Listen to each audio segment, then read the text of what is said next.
Sebuah operasi penyelamatan hewan yang dilakukan LSM Israel Starting Over Sanctuary menuai kecaman setelah diketahui menggunakan bandara Didge di Belgia sebagai pusat transit untuk mengangkut puluhan keledai dari Gaza ke tempat perlindungan di Perancis. Kritik menguat karena evakuasi hewan dilakukan di tengah kelaparan massal dan krisis kemanusiaan yang memburuk di Gaza. Menurut laporan media Belgia, pada akhir Juli kelompok tersebut telah menyelesaikan penerbangan ke-10-nya mengangkut 50 keledai melalui Liege menuju Prancis Selatan. Kenapa keledai bisa diselamatkan, tapi manusia dibiarkan mati kelaparan? Apakah kemanusiaan global kini hanya berlaku untuk hewan, bukan rakyat Palestina? Siapa yang diuntungkan dari pencurian sumber daya Gaza di tengah blokade? Untuk membahasnya kami terhubung dengan Direktur Forum on Islamic World Studies, Bung Farid Basdi. Kita sapa terlebih dahulu. Assalamualaikum warahmatullahi wabarakatuh, Bung Farid. Waalaikumsalam warahmatullahi wabarakatuh. Luar biasa, Bung Farid. Mengapa dunia internasional bisa memobilisasi logistik dan izin lintas negara untuk mengevakuasi hanya sebuah keledai, tetapi gagal mengirim bantuan pangan dan air bersih yang memadai bagi jutaan warga Gaza yang kelaparan, walaupun saat ini ada beberapa isu yang bantuannya melalui airdrops, Bung. Ya, saya kira inilah wajah asli kapitalisme ya. Mengaku menjunjung hak asasi manusia, tapi nyawa manusia umat Islam di Palestina bahkan dianggap lebih murah daripada hewan ya. Jadi kemanusiaan yang lahir dari kapitalisme ini adalah kemanusiaan yang penuh dengan kepalsuan. Dia terkadang lebih sekedar pencitraan ya. Bagaimana mereka seolah-olah menunjukkan kepeduliannya terhadap orang-orang yang lapar di Afrika, tapi justru kapitalisme global lah yang memiskinkan dan melaparkan rakyat Afrika. Mereka seolah-olah peduli terhadap rakyat Palestina, tapi mereka berdiam diri ketika penguasa mereka, negara mereka terus membantu Zionis Yahudi. Saya kira ini kemanusiaan yang palsu, ya. Kemanusiaan hanya menjadi alat politik bagi negara-negara Barat, ya. Dan bisa disebut inilah kemanusiaan selektif kapitalisme. Kemanusiaan tidak berlaku kalau bertentangan dengan kepentingan atau ideologi mereka. Bahkan bagi mereka, nyawa manusia demikian murah. Dan sebenarnya ini bukan perkara baru, ya. Hal yang sama telah mereka praktekkan dalam apa yang disebut dengan kolonialisme lama atau old colonial. Bagaimana mereka menjajah satu negara, membantai eh, manusia di sana, sebagaimana yang dilakukan oleh Amerika yang kulit orang-orang Eropa yang datang ke Amerika terhadap penduduk Indian di Amerika misalkan. Bagaimana juga yang dilakukan oleh orang-orang Inggris yang datang ke Australia terhadap penduduk aborigin di Australia, termasuk yang dilakukan oleh Belanda di Indonesia dan tempat-tempat lain. Jadi eh, ini sekaligus bagi kita semakin seharusnya menunjukkan bahwa kemanusiaan ala Barat adalah kemanusiaan yang palsu dan sudah seharusnya umat Islam menolak kemanusiaan yang palsu ini. Karena kemanusiaan yang palsu ini ternyata hanya digunakan untuk kepentingan politik mereka. Dan menurut Anda, Bung Farid, apakah lembaga internasional serta negara-negara besar menjadi bagian dari rantai kejahatan perang, menormalisasi perampasan hak hidup rakyat Palestina atas nama kemanusiaan yang selektif, Bung? Pertama, negara-negara besar paling bertanggung jawab ya, karena genosida yang terjadi di Palestina yang dilakukan oleh Israel itu tidak akan terjadi tanpa dukungan kuat dari negara-negara besar seperti Amerika Serikat. Amerika Serikatlah yang selama ini memberikan dukungan bantuan dana militer, demikian juga ekonomi yang rutin terhadap Israel. Bahkan negara yang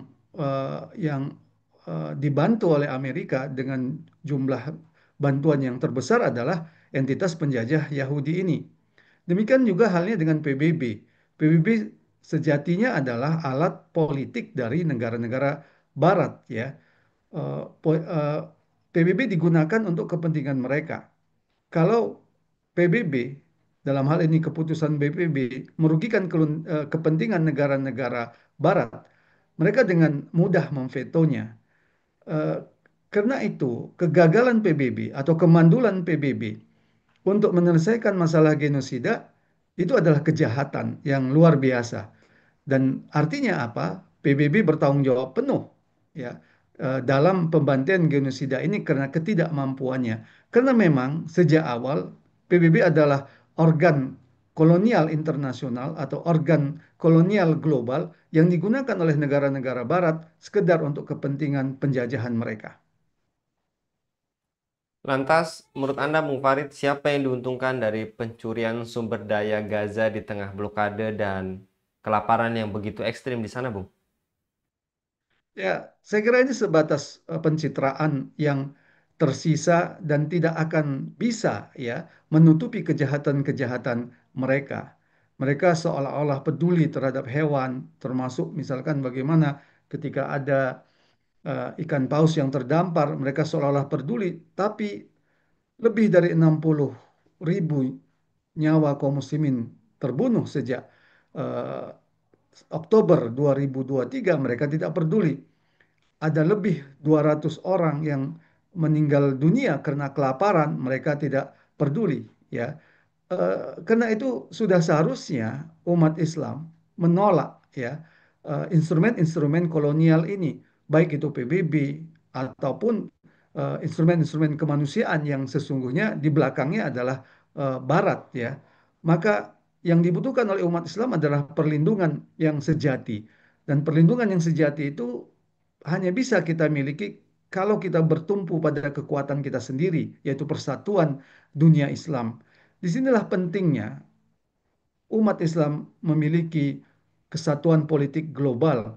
Dan kesatuan politik global inilah yang berdasarkan syariah Islam disebut dengan khilafah alamin haji nubuah. Nah, hanya dengan khilafah alamin haji nubuah lah kemanusiaan yang sejati itu bisa ditegakkan. Dan nyawa manusia itu benar-benar bisa dihargai. Umat Islam bisa dilindungi. Sebagaimana Rasulullah SAW mengingatkan, demikian penting nyawa manusia itu, demikian penting nyawa seorang muslim itu. Rasulullah SAW bersabda, la zawalud dunya ahwan Allah min qatli rajulin muslimin. Jadi hancurnya bumi beserta isinya ini adalah lebih ringan bagi Allah dibanding dengan terbunuhnya nyawa seorang muslim. Inilah kemanusiaan yang sejati, dan kemanusiaan yang sejati itu hanya bisa terwujud dengan penegakan syariat Islam yang eh, ditegakkan dengan adanya khilafah alamin haji nubuah, dan umat Islam akan terlindungi, ya, dengan adanya khilafah alamin haji nubuah ini. Lantas, bagaimana tanggapan Anda? Ada beberapa negara yang bulan September depan akan mengakui Palestina seperti Kanada, Inggris, Perancis, bahkan Australia. Apakah ini bisa menjadi pelindung bagi rakyat Gaza atau memang hanya tadi satu-satunya solusi lewat khilafah untuk menumpas penjajahan ini, Bung?